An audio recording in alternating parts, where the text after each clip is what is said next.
Selamat pagi, kembali lagi kita dalam perkuliahan kita pemindahan tanah mekanis. Pada hari ini saya akan membawakan material selanjutnya, yaitu pemilihan alat yang harus dilakukan secara tepat. Jadi ada beberapa hal yang harus diperhatikan dalam pemilihan alat, yaitu yang pertama-tama ada yang namanya keliru dan kurang lengkap dalam menganalisis kondisi lapangan. Jadi sebelum alat dimobilisasi ke lapangan, kita seharusnya melihat kondisi lapangan dengan melakukan survei. Di mana dalam kondisi lapangan yang kita perhatikan adalah material apa yang akan kita kerjakan di lapangan atau akan kita olah di lapangan, sehingga alat yang kita pakai, alat yang kita gunakan sesuai dengan pekerjaan yang akan kita kerjakan. Contoh, misalnya galian, ada yang namanya galian batu, ada yang namanya galian biasa atau galian tanah. Nah, di sini misalnya kalau kita keliru, misalnya di situ seharusnya galian batu dan kita hanya menggunakan ekskavator yang untuk menggali tanah, otomatis pekerjaan tidak akan bisa dijalankan dengan baik dan pekerjaan bisa tertunda menunggu alat dimobilisasi kembali, alat yang seharusnya dipakai. Itu yang pertama. Yang kedua, terdapat perbedaan estimasi volume pekerjaan dan kondisi material. Nah, biasanya kita di pekerjaan jalan ada yang namanya MC0 atau kita survei ulang untuk pekerjaan-pekerjaan yang akan kita kerjakan. Jadi misalnya dalam pekerjaan itu volume atau banyaknya pekerjaan yang akan kita kerjakan itu harus menyesuaikan dengan kontrak, biasanya seperti itu. Namun dalam keadaan lapangan biasanya pekerjaan itu bisa lebih atau kurang, tidak sesuai dengan yang terdapat dalam kontrak. Nah, ini biasanya dinamakan dengan kita CCO atau kita menambah kurang volume yang ada. Nah, itu biasanya tapi tidak bisa melebihi nilai kontrak yang sudah ada. Dalam aturan sebenarnya boleh diperbolehkan satu item pekerjaan itu boleh lebih dari 10% dari total pekerjaan yang dia kerjakan, yaitu 110%. Misalnya pekerjaannya volumenya 10, tapi dia 10%-nya 1, jadi dia boleh mengerjakan 11 meter kubik. Contohnya seperti itu. Nah, jadi estimasi volume ini di awal survei itu kita harus melihat bagaimana volume yang akan kita kerjakan, apakah sesuai atau lebih atau kurang, pekerjaan tambah kurang namanya seperti itu. Sehingga alat yang didatangkan dan estimasi waktu yang akan kita kerjakan itu sesuai. Jangan sampai alat didatangkan kita sesuai dengan waktunya yang kita tentukan, misalnya 2 hari atau 3 hari, ternyata bisa membengkak jadi seminggu. Nah, teringat kembali dalam kontrak itu tidak hanya mengatur tentang volume dan jumlah uang, tapi waktu juga diatur di dalamnya. Selanjutnya, spesifikasi pekerjaan yang kurang jelas. Nah, spesifikasi ini berhubungan dengan mutu pekerjaan yang kita kerjakan atau batasan-batasan pekerjaan yang akan kita kerjakan. Jadi aturan-aturannya misalnya mutu itu bisa menjamin alat yang akan kita gunakan apa. Jangan misalnya seharusnya alat muat itu kan loader, tapi kadang-kadang di lapangan karena tanpa kegunaan yang benar kita gunakan eksa untuk sekali muat. Terus misalnya untuk penghamparan misalnya menggunakan grader, tapi karena gradernya tidak ada ya kita gunakan loader, tapi hasilnya bagaimana? Hasilnya kurang maksimal pastinya, karena alat itu sudah didesain sesuai dengan kegiatan-kegiatan yang akan dia laksanakan atau hal-hal yang akan dia kerjakan. Jadi kalau misalnya alat itu tidak sesuai dengan dikerjakan yang bukan seharusnya, otomatis dia akan tidak maksimal. Nah, itu hal-hal spesifikasi yang perlu diperhatikan. Yang selanjutnya, pelaksana belum berpengalaman. Nah, di lapangan biasanya kita kalau misalnya sebagai pelaksana di lapangan, kita harus bisa menganalisa bagaimana pekerjaan itu harus dikerjakan. Nah, kalau orang yang kita pilih itu dia kurang pengalaman, kurang bisa mengambil langkah-langkah yang harus dikerjakan, itu juga dapat mengurangi waktu. Habis itu alat juga yang digunakan menjadi tidak sesuai. Nah, itu yang harus diperhatikan. Selanjutnya, peralatan kurang memadai dalam hal jumlah. Nah, kalau peralatan kurang memadai dalam hal jumlah, ada langkah-langkah lain yang bisa kita gunakan, sewa. Tapi kembali lagi, kita harus lebih dahulu melakukan yang namanya survei, sehingga kalau kita menggunakan alat dengan sewa, otomatis tidak menimbulkan yang namanya pengeluaran besar, tapi jumlah pekerjaan kecil. Dan itu harus diperhatikan kembali. Selanjutnya, kesepadanan alat yang bekerja bersama. Itu faktor kesepadanan sudah kita hitung dalam soal yang sebelumnya. Jadi penggunaan alat, misalnya alat muat dan alat angkut, itu bersama-sama harus seimbang supaya tidak ada alat yang menunggu atau alat yang bekerja lebih ekstra. Oke, seperti itu. Oleh sebab itu, pelaksana di lapangan harus mempertimbangkan beberapa hal yang merencanakan penggunaan alat. Yang pertama, dia harus memperoleh informasi yang jelas mengenai spesifikasi. Nah, spesifikasi ini biasanya kita dapat dari pihak owner. Batasan-batasan alat-alat apa yang harus kita gunakan untuk pekerjaan ini. Jadi, segala sesuatu spesifikasi itu sudah diatur biasanya dalam SNI atau aturan-aturan yang bina marga lah, atau aturan sumber daya air lah. Nah, itu sudah diatur oleh kementeriannya masing-masing. Oke, melakukan penelitian lapangan atau survei. Nah, ini kita lakukan. Selanjutnya, melakukan estimasi, pengembangan, dan penyusunan tanah secara cermat. Nah, hal yang ini biasanya namanya tanah itu kan dalam keadaan asli, keadaan gembur, dan keadaan padat itu berbeda. Nah, kita harus memperhatikan ini baik-baik. Kadang-kadang ada tanah yang sifatnya dia sangat keras saat musim panas dan sangat tidak atau labil saat musim penghujan atau saat terkena air. Nah, ini mesti kita perhatikan sehingga tidak menjadi sesuatu yang menjadi masalah ketika kita menggunakan material tersebut. Selanjutnya, menentukan target produksi. Nah, target produksi ini apa? Itu banyaknya volume yang akan kita kerjakan. Jadi itu batasan banyaknya volume itu harus kita atur di awal. Tidak bisa kita kerja tanpa tahu batasannya seperti apa. Kalau kita kerja tanpa tahu batasan volumenya seperti apa, otomatis kita merugi. Jadi kita harus mengetahui itu. Selanjutnya, membandingkan produksi alat dan target. Nah, alat yang kita punya dengan hasil yang akan kita kerjakan itu harus sesuai. Jangan sampai hasil yang kita kerjakan itu kurang atau lebih. Kalau dia kurang, otomatis kita harus mengerjakan tambah. Kalau kurang, kalau lebih, otomatis kita merugi. Nah, itu mesti diperhatikan. Jadi alat yang kita gunakan itu sesuai dengan hasil yang akan kita kerjakan atau volume yang akan kita kerjakan. Menghitung biaya produksi alat untuk tiap item pekerjaan. Ini nanti kita akan melakukan perhitungan untuk alat yang akan kita gunakan, pengeluarannya, contohnya seperti solar, suku cadang, kemungkinan ada kerusakan, olinya, dan lain-lain. Dan juga ongkos-ongkos operator, pembantu operator, itu semua harus diperhatikan. Menjadwalkan kebutuhan alat. Nah, ini yang ada yang namanya time schedule. Jadi alatnya itu, schedule alat itu juga diperhatikan. Biasanya dalam schedule itu ada untuk tenaga manusianya, alatnya, itu semua diatur dalam schedule. Menyiapkan sarana pendukung alat. Nah, sarana-sarana pendukung alat ini biasanya seperti operatornya. Selain itu juga alat-alat pendukung lain yang bisa kita gunakan untuk menunjang kegiatan alat. Misalnya seperti apa? Solarnya, alat-alat suku cadang yang akan kita pakai, hal-hal yang mudah-mudah rusak seperti itu harus kita persiapkan di awal. Jangan sampai ketika kita melakukan pekerjaan ada hambatan baru kita mulai mencari. Nah, itu yang kesalahan biasa kita lakukan. Selanjutnya, mempersiapkan alat sebaik mungkin. Nah, itu alat sebelum kita mobilisasi ke lapangan kita periksa dulu.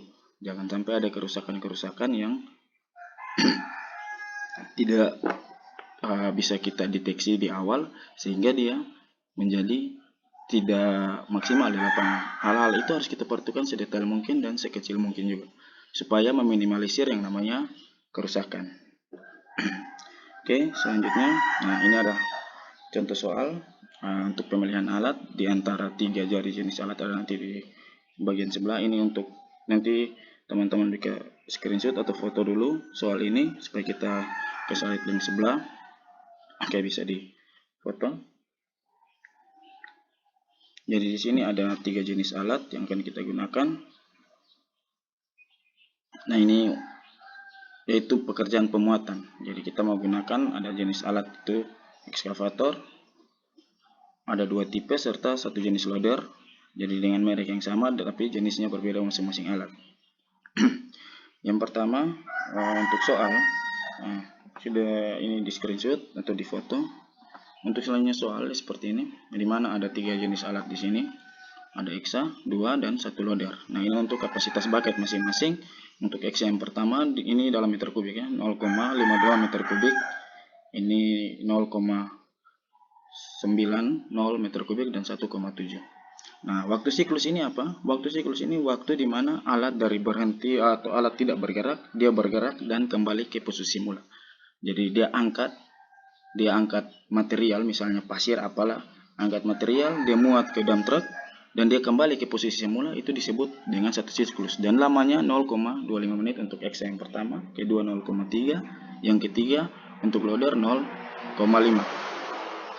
Selanjutnya waktu efektif dalam 1 menit. Dalam 1 jam ya. Maaf, dalam 1 jam ini diestimasi saja, mungkin ini dia misalnya 50 menit. Dalam 1 jam itu dia bekerja efektif hanya 50 menit dari 60 menit yang ada. Jadi misalnya alat itu seharusnya dalam 1 jam ada 60 menit, dia hanya bekerja secara efektif atau secara maksimal itu selama 50 menit. Yang sisanya mungkin ada waktu lain-lain, waktu tunggu dan waktu yang lain itu, sehingga 10 menit itu terbuang. Kan tidak mungkin alat itu dalam 1 jam dia bekerja penuh tanpa ada jeda sedikit, pasti ada jeda sedikit. Selanjutnya jumlah siklus per jam. Jadi ini banyaknya satu kali dalam 1 jam itu ada jumlah berapa bucket atau berapa kali alat itu memuat untuk dump truck. Jadi di sini itu dimana waktu kerja efektif ini dibagi dengan waktu siklus didapat ini. Ini misalnya hexa yang pertama 200 kali, hexa yang kedua ini 166,7 kali, yang satu untuk loader dia 100 kali. Nah, efisiensi bucket. Efisiensi bucket ini adalah bucket ini dia 0,52 misalnya ini. Ini dia secara penuh bucket ini terisi. Nah, untuk kedua hexa dia 100%. Jadi semua bucket itu penuh. Nah, namun pada loader dia hanya 90%. Ini biasanya dalam estimasi kita ya. Jadi dari total 1,7 ini dia hanya termuati atau hanya mampu memuati atau memuati itu hanya 90% dari total bucketnya. Selanjutnya estimasi produksi meter kubik per jam. Itu ada di mana kapasitas bucket dikalikan dengan jumlah siklus per jam dan efisiensi. Ini masing-masing. Jadi efisiensi paling tinggi itu walaupun ada pada hexa, namun besarannya bucket ini berpengaruh. Karena di sini untuk loader besaran bucketnya itu berpengaruh karena dia lebih besar bucketnya. Jadi untuk kapasitas dalam keadaan lepas ya. Jadi material yang kita angkat itu belum dalam keadaan padat. Nah, dalam keadaan padat itu nanti kita kalikan dengan ini yang namanya faktor konversi material ini. Itu dia punya berat jenis ya. Ini biasanya berat volume atau berat jenis. Nah, ini dalam keadaan padat dia 20 kg per meter kubik, dalam keadaan lepas 1660. Nah, yang dalam keadaan lepas ini kita sudah ketahui, jadi tidak perlu dikali.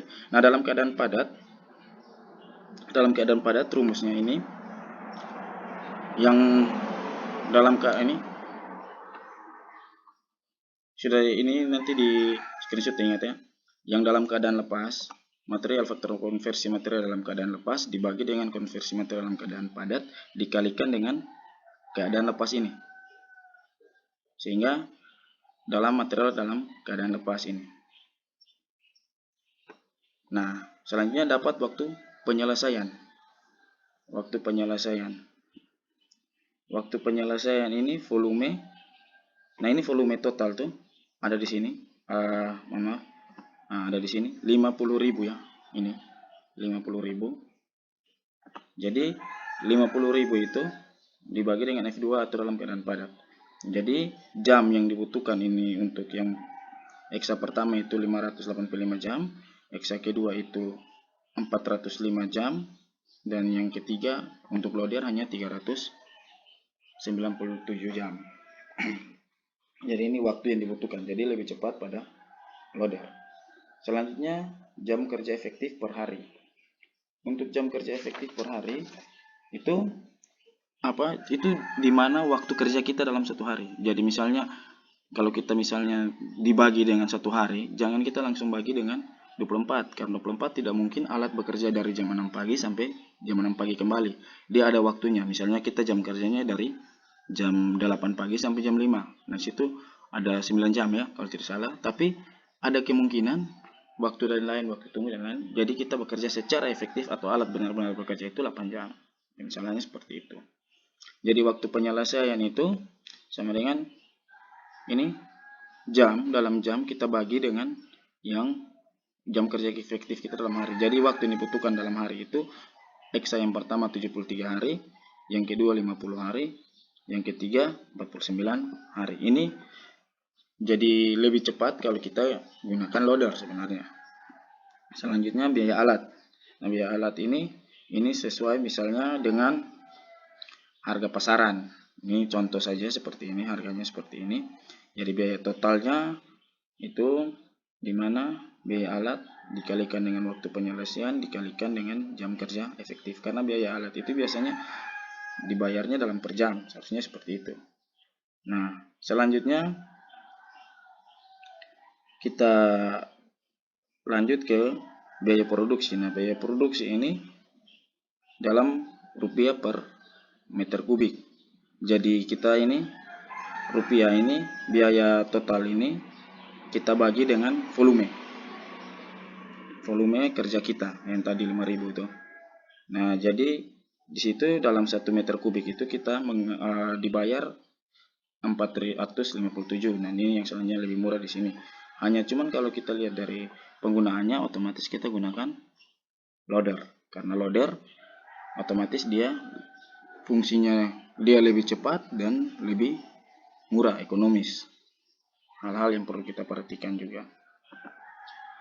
Nah, sampai di sini untuk pemilihan alat ada tugas yang akan saya berikan. Tugasnya itu dibuat makalah, digunakan untuk alat yang akan digunakan untuk pekerjaan-pekerjaan konstruksi. Di sini silakan mau pekerjaan konstruksi apa saja silakan. Nah, kegunaan alat. Jadi alat itu ada fotonya alat, dibuat seperti makalah, fungsinya, kapasitas, dan sifat-sifat alat itu. Dan maksudnya dia punya kegunaan alat seperti apa yang akan digunakan, fungsinya, tipe, merek, kapasitas alat itu disampaikan. Untuk lebih jelas nanti saya soalnya saya buat dan saya kirim ke WA. Untuk pengumpulan sendiri nanti saya hanya menerima dari 2 orang, yaitu ketua kelas masing-masing kelas A dan kelas B. Jadi waktu pengumpulan batas waktunya Senin depan. Untuk yang copy paste yang hanya angkat dari teman tanggal copy itu saya anggap tidak mengumpulkan dua-duanya. Dan untuk yang saya minta makalah itu dibuat rapi, ditulis pakai cover, dijilid rapi dan dikumpulkan. Saya tidak terima kalau datang dia dalam bentuk misalnya hanya hektar saja. Saya tidak terima. Itu dianggap tidak mengumpulkan. Jadi materi yang saya berikan ini nanti alat soalnya akan saya berikan lewat untuk pemilihan alat nanti saya akan berikan lewat WhatsApp. Saya buat soalnya saya akan kirimkan lewat WhatsApp dan saya hanya menerima lewat ketua kelas. Nanti jam pengumpulan saya akan infokan juga kapan untuk mengumpulkannya. Satu lagi untuk tugas ini sebagai tugas yang pertama. Jadi diharapkan teman-teman bisa mengumpulkannya semua. Untuk selanjutnya kita lanjut ke materi yang berikut, yaitu sifat-sifat pemadatan tanah.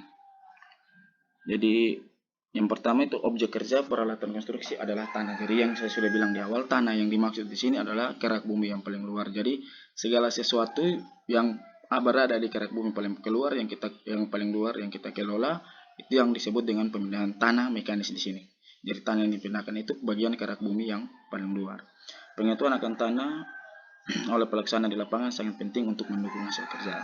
Sifat-sifat sangat berpengaruh terhadap kinerja alat. Jadi perbedaan batu, tanah organik, tanah lempung, pasir, itu kan berbeda-beda, tidak sama. Jadi itu perlu diperhatikan kembali.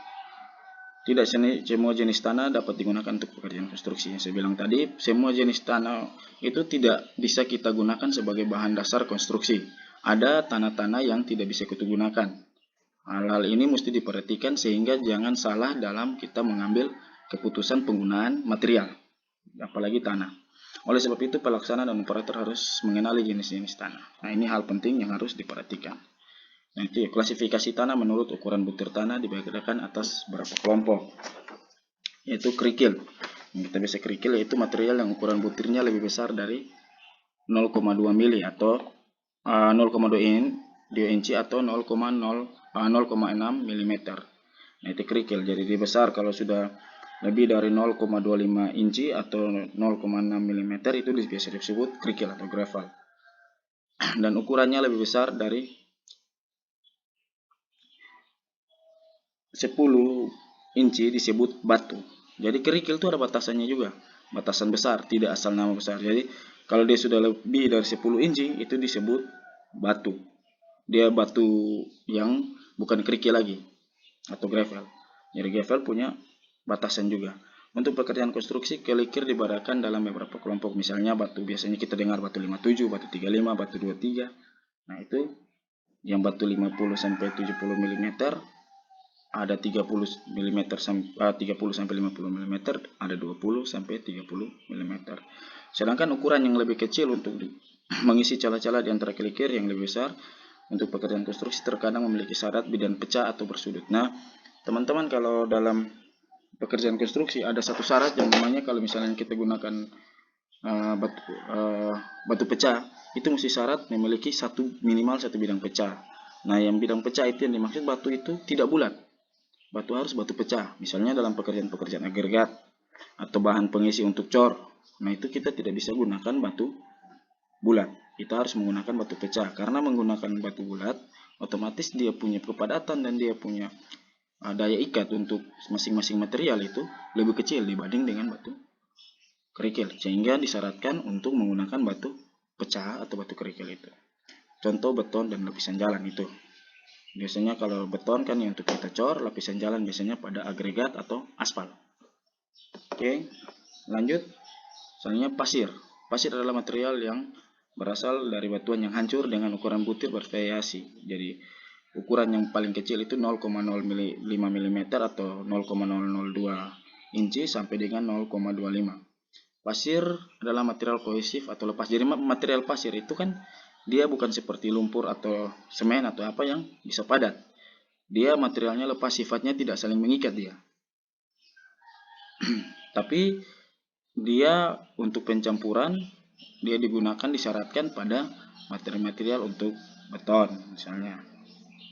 Pasir adalah material lepas atau non-kohesif. Ingat, non-kohesif itu berarti material yang tidak saling mengikat, yang kekuatannya tidak terpengaruh dari kadar air. Jadi misalnya kalau pemadatan biasanya kita menggunakan air, biasanya clay, biasanya di embung itu kita biasanya gunakan air untuk pemadatan. Namun kalau untuk pasir tidak bisa seperti itu, karena pasir itu sifatnya non-kohesif atau tidak saling mengikat.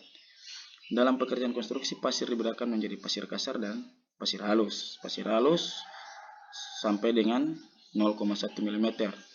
Nah, itu pasir yang halus digunakan untuk plesteran. Biasanya kalau kita gunakan pasir untuk plesteran, pasir untuk beton kan beda. Pasir kasar ukuran lebih besar dari 0,1 mm. Nah, batasan yang paling tinggi itu sampai dengan 0,25 atau batasan untuk kerikil tadi. Ini digunakan untuk campuran kasar, misalnya untuk pasangan pondasi atau beton. Nah, itu mesti dibedakan. Selanjutnya lumpur atau silt. Nah, ini silt ini adalah pasir yang sangat halus, butirannya bervariasi antara 0,05 mm sampai dengan 0,05. Lumpur merupakan bahan non-kohesif yang kekuatannya kecil dan praktis tidak ada, serta sulit dipadatkan. Bahan ini digunakan sebagai bahan pengisi filler yang digunakan untuk mengisi pori-pori pada campuran material, dan penggunaannya sangat kecil dalam material. Jadi biasanya kadar lumpur ini penting juga. Dia untuk mengisi celah-celah pada saat pemadatan atau kegiatan agregat, namun tidak disyaratkan untuk pengecoran atau pekerjaan-pekerjaan yang struktur atau beton begitu. Tapi pekerjaan berbutir seperti agregat itu disyaratkan karena dia untuk mengisi pori-pori yang kosong pada material yang lebih besar, atau contohnya seperti gravel atau kerikil tadi. Sehingga lempung atau clay adalah bahan kohesif. Ini clay ini biasanya tanah liat ya, atau lempung itu kita biasanya gunakan kohesif antara butir memberikan kekuatan yang besar atau ketika kering. Jadi lempung itu biasanya dia saling mengikat. Kalau dia jadi dia bedakan dengan lumpur atau slit biasa. Lumpur yang biasa yang kalau dia kering dia jadi abu.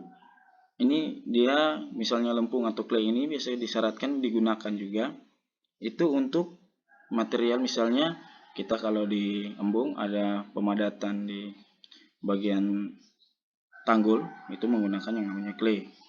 Jadi dia biasanya kita gabungkan juga dengan bahan-bahan kohesif seperti pasir atau apa yang lainnya pada agregat. Namun kalau kita pemadatan, bisa teman-teman sudah pernah kerja di embung, itu bagian-bagiannya yang dipadatkan pada sisi tanggulnya itu menggunakan bahan-bahan kohesif ini atau lempung ini. Untuk campuran material pada lapis pondasi jalan atau urukan. Nah, lapis pondasi jalan ini terdapat pada agregat juga dan untuk urukan. Nah, urukan ini yang tadi saya bilang pada embung, misalnya pada tanggulnya, itu disyaratkan untuk digunakan. Soalnya bahan organik. Bahan organik ini adalah bahan tumbuhan atau sebagainya yang telah hancur. Bahan organik ini tidak dapat digunakan dalam proses. Jadi tanah humus atau material-material yang bekas dari misalnya kayu atau apa begitu yang sudah hancur, nah itu yang disebut dengan bahan organik. Nah, material-material seperti ini tidak dapat kita gunakan. Nah, ini sifat-sifat tanah. Sifat-sifat tanah. Jadi sifat tanah itu ada dalam keadaan asli, keadaan lepas, dan keadaan padat. Nah, ini untuk tanah ini dia 1 meter kubik. Ingat, dalam 1 meter kubik itu misalnya dia beratnya kan, misalnya ini beratnya 1 kilo. Dalam 1 meter kubik ini yang di keadaan asli beratnya 1 kilo. Ketika dia keadaan lepas atau gembur, dia beratnya tetap sama 1 kilo. Tapi dia karena lepas, dalam keadaan lepas atau dia gembur, dia tidak saling mengikat, tidak dipadatkan, dia otomatis dia mengembang tanah itu. Yang saya bilang di awal tadi, sifat-sifat tanah, kembang susutnya tanah itu diperhatikan. Nah, itu dalam keadaan lepas atau setelah kita galing dari 1 meter kubik dalam keadaan asli ini, dia bisa lebih besar dari 1 meter kubik, tapi beratnya tetap sama seharusnya. Misalnya di sini 1 kilo, di sini juga tetap 1 kilo. Hanya cuma materialnya tidak dalam keadaan padat atau dalam keadaan lepas, sehingga dia lebih besar dari 1 meter kubik. Jadi ingat, volume berat ada itu kilogram, volume dalam keadaan dalam mengisi ruang seperti ini itu kita gunakan biasanya meter kubik. Volume isian liter meter kubik itu harus diperhatikan. Jadi teman-teman harus paham tentang yang namanya volume juga. Selanjutnya dalam keadaan padat. Jadi dalam keadaan padat itu material dia pasti lebih kecil dari 1 meter kubik, namun beratnya tetap sama. Jadi ini perlu diperhatikan yang faktor kembang susut yang saya bilang, sehingga material yang kita gunakan itu juga sesuai dengan keadaan. Untuk kegiatan-kegiatan konstruksi, kita perlu memperhatikan juga keadaan-keadaan material yang harus kita gunakan. Misalnya ini, jadi jangan sampai material yang kita gunakan ini tidak sesuai dengan keadaan atau hal-hal yang perlu dilaksanakan di lapangan. Jadi faktor kembang penyusutan dari tanah fenomena tersebut, maksudnya faktor dari kembang susut tanah ini diperhatikan di awal, sehingga material yang kita datangkan itu, misalnya kalau kita padatkan dia benar-benar padat, jangan sampai kita gunakan pasir misalnya. Nah, pasir itu kan tidak bisa dipadatkan, dia selalu tidak mengikat. Nah, ini material-material tambahan yang perlu kita gunakan untuk mengisi celah-celah dari pasir tersebut, yang tadi misalnya clay tersebut yang di awal disampaikan. Nah, untuk perkuliahan kita hari ini mungkin sampai di sini. Dan untuk absen saya minta teman-teman absen di video atau di fasilitas yang saya berikan ini, nanti di absen di situ nama, NIM, dan kelasnya. Jangan lupa kelasnya. Jadi kalau misalnya teman-teman absen, ditulis juga dengan kelas A atau B. Jangan sampai kalau tidak ditulis kelas, nanti bisa jadi saya juga tidak tahu dia kelas mana, dan saya ini kan mau absen. Dan untuk perkuliahan ini saya anggap sah ketika teman-teman juga melakukan absen. Nah, absen ini nanti ditutup jam 12 siang. Untuk jam 12 siang, sesuai dengan jadwal mata kuliah kita berakhir, itu absennya ditutup. Yang absen setelah jam 12 dianggap tidak hadir. Oke. Absen nanti dibuka dari jam setengah 11 sampai jam 12. Setelah itu absen ditutup. Oke. Untuk perkuliahan kita hari ini sampai di sini. Terima kasih. Selamat pagi.